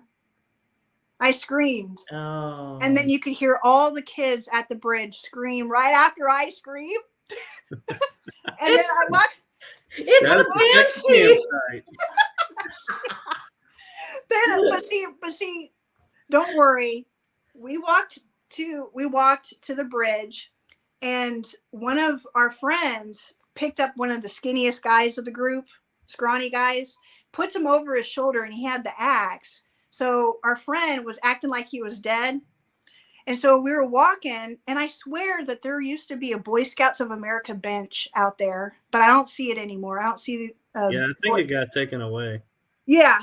And so there used to be one there because it used to say troop number, what such and such. And it probably got taken away because everybody spray painting that place. Yeah. It's sad. But they, our friend, he's over our friend's shoulder. And so he ends up plopping our friend onto the bench. And I mean, like, he acted like a dead fish. He just plopped onto that bench really hard. And then, like, all the kids were like, are you serious? Are you serious? Freaking out. And then all of a sudden Jeremy gets up and then he goes, no, we're just kidding. And then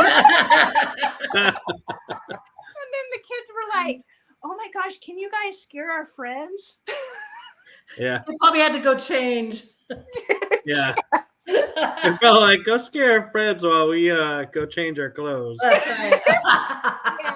And I'm always gonna remember. I'm glad that game wardens didn't come out after they heard me scream, and heard everyone else scream, because I think at that time there was like a close office where game wardens would be and stuff, but I'm glad no one called the cops or anything after that, because it's possible we could have gotten in trouble for that. So yeah. That, or they probably would have said, can we become part of the show? Yeah. Oh my gosh, so funny. Yeah. So, but I've always been wanting to do that, dress up and and all that, and you'll get your chance. So TexasScaregrounds.com is the website. I put it in the private chat for you. Okay. They Shauna and Shane run it, and it's all volunteer actors, and it's the month of October, Friday and Saturday nights. And we have makeup artists, so you don't unless you want to do your own makeup, you can. But you can bring your own costume, or they have costumes, and they'll find a room for you to scare in. And awesome. Yeah, you can become part of the haunt. It's kind of fun, actually. Yeah. Carla and I actually got to. Carla, this was her first time. Yeah. She was doing rules with me. And this being my second year, I was excited because I got to go into the haunt and actually scare in one of the rooms. And I told Sean, I was like, I got the bug now. I may. And she's like, no, we still need you in rules. Yeah. Well, I wouldn't mind next year just doing rules if you wanted to go back in the hunt. Yeah, we'll have to work that out. But yeah, it's a lot of fun, and it's 7 p.m. to midnight. Uh-huh. And it's in Mineral Wells on the military base at the haunted location. So the haunted house is in 2 buildings that are haunted. Oh my gosh. That is awesome. Yeah. So you might get more than you bargained for. Tell her about what happened this last Scareground show. What happened to one of the guys? Wait, which time are we talking about? Just this last October. when one of the guys got grabbed or something? You're gonna have to be a little more specific because there's a lot of them that get grabbed and all kinds of stuff going on. Well, it was one of the actors that ended up having a paranormal experience of their own, and I think he ran out of the area, or somebody else had to go back to the area and do it, or this may be the one time I left early, so I'm not sure. It could have been. I was there for that one. He put it in the chat that something had happened to him. Somebody had grabbed him or grabbed something, his foot or his leg or something like that. Then he's like, nope. Yeah. Yeah. So that happens a lot here, and there's one particular room. They call it the bloody bathroom. It's an actual bathroom, and there are actors that will not act in there because the doors occasionally open on their own to the stalls, and they'll start having conversations with disembodied voices. Wow. And so, yeah, there's a lot of times they'll come up to me because they know I'm a paranormal investigator, like, oh my God, this just happened to me. And I'm like, oh, tell me more. Where? When? Like, tell me more. Tell me more. Wow. Well, you're bringing all that energy in there when you're acting and throwing that. So I can only imagine it just stirs up everything. And all those people coming through with different emotions and anxiety and stuff. So it just heightens everything. Yeah. And one of the cool things that happened to me was, so the rules room is right next to it's like you could go through two different halls into the main haunt. There's like, we built it, so there was a little segment you got to pick, which one you wanted to go through. Well, as we're getting ready and we're setting up and everything, I'm like, something pulls me into there, and I'm like, okay, what's going on? And I'm like, so are we all ready? And all of a sudden I hear this little girl go, "Are you here?" And I'm like, and I started looking around, and I'm like, there's nobody in the area. And the only little girl that's ever really in the haunt doesn't sound like her and was off by her mom. And so I told Shauna, I was like, we're going to have a really fun night tonight. She goes, what do you mean? I said, I just had a spirit of a little girl ask me if we're here. And she's like, all right. Oh, my goodness. So I wonder if anybody like that walks through just as a guest and stuff, like, do they experience anything besides you guys? Oh, I bet they do, but I bet they write it off thinking it's us. Yeah, I was just gonna say they might not know the difference. Yeah. Yeah, and so the other thing that's really cool about Texas Scaregrounds is it's one of the only fully interactive haunts in America, which this is one of my favorite lines in the rules. You will be touched. Oh. So you have to explain that. So there's certain actors that are able to touch, and it's just like a light touch to your ankle or your arm or your shoulder. It's like, we're only told specific spots where you can, because, we don't want lawsuits, by doing something, grabbing something you're not supposed to because they turn. Yeah. So we're always very careful where we touch. And yeah, it's like, to see the people's faces, because everyone's like, oh, they can't touch us because this is a haunted house and everything. I'm like, oh, no, you will be touched. And they're like, yeah. So it adds a whole nother element of fun to it, is because oh my goodness, they don't know who can and cannot touch them, and they just drop to the ground. Oh God. Oh my goodness.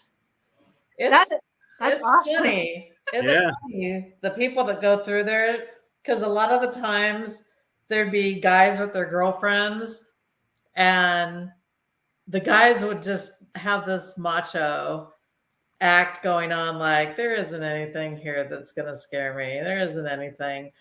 But there was a couple times where I jumped out and the guy did nothing. I mean, like, no response, no nothing. Mm-hmm. So he went first, and his girlfriend was like attached to his back because she didn't want any space between him and her. Yeah. And so I just thought, okay, so the scaring didn't work. So I just followed them out, but I was like right on her back. Yeah. And I started petting her hair and stuff, and she's just freaking out. Yeah. Awesome. There's always a way to do it. Yeah.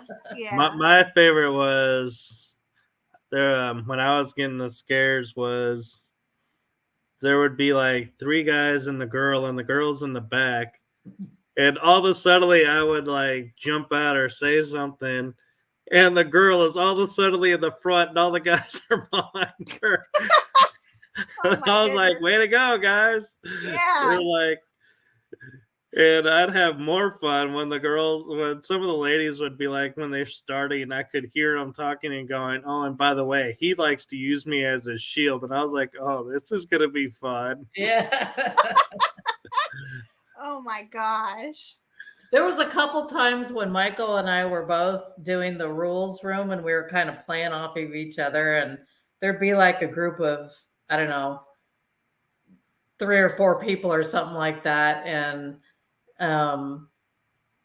they would pick, which door to go into. Mm-hmm. And then you could just see, nope, not one of them wanted to be first. Then once they got through that struggle of who was going to go first, then it was just like people kept switching orders, like that wanted to go to the back, didn't want to be first, didn't want to be everything. And then, I'd sit there and I'd say, you never want to be last.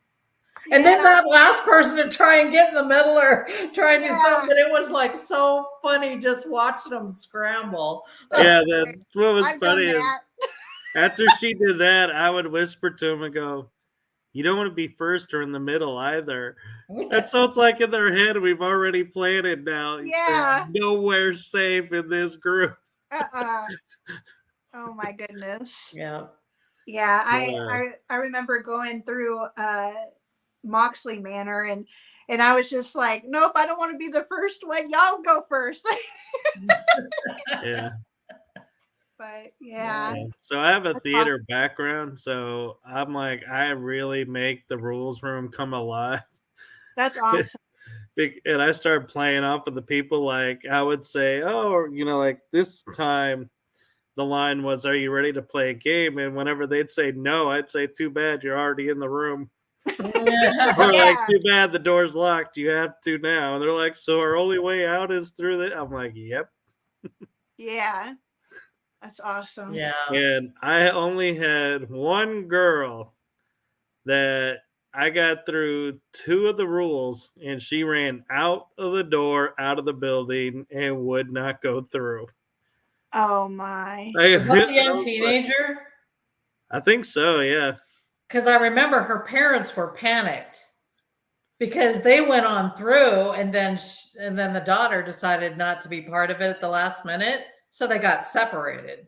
I think my God. The mom was like, we got to wait for so-and-so, but it's like, you got to keep moving. Yeah. On occasion, we have 1 or 2 guys that are on stilts walking through the lobby or periodically throughout the haunt. Yeah. And so when she went running out, I got one of them that's on stilts, and I'm like, where'd that girl go? And he's like, she just ran out the door. I was like, you can go play with her. Yeah. And so I was like, we would take the rest of the family through, and he would go out there and just mess with her in the parking lot because we're like, there's no ground that's safe. Yeah. Yeah. That's awesome. Yeah.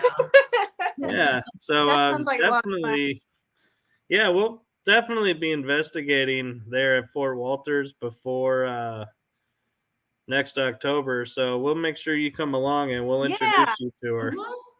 That'd be awesome. A lot of fun. Yay. I'm excited.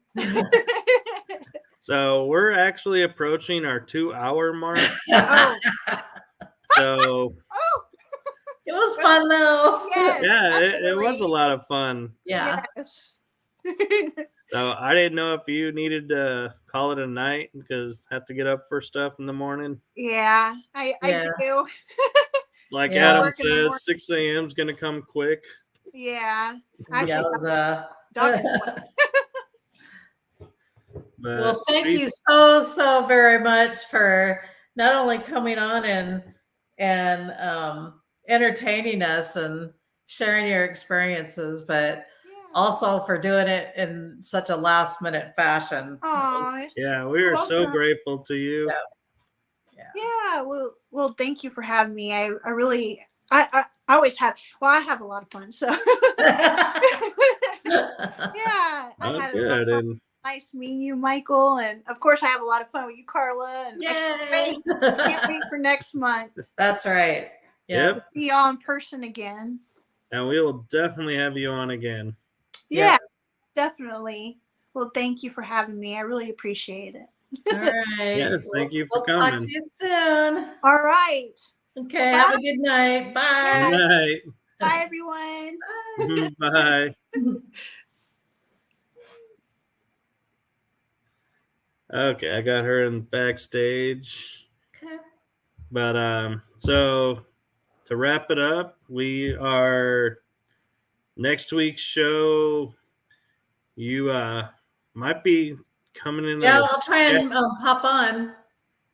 It'll be on my phone, but I'll try and pop on. Yeah, what are we doing next week? I don't have my paperwork here. Broken Bow. Oh, is it? Okay. It is. Right on. We are going to be doing a show all about Broken Bow, Oklahoma, and we'll have the team that investigated with us, some of their members on, and we will be all about our experiences from that show. So you'll definitely want to catch that one. It'll be exciting. There's all kinds of stuff happening there. Yep. Hello, Northwest Paranormal Research. You got us just as we're ending the show. So thank you for coming on. We appreciate it, though. Hope you enjoy the replay. Yeah. So, all right. Well, everybody have a good week, and we'll catch you next week. Thank you again for tuning in. Have a good one, everyone. Good night, everyone.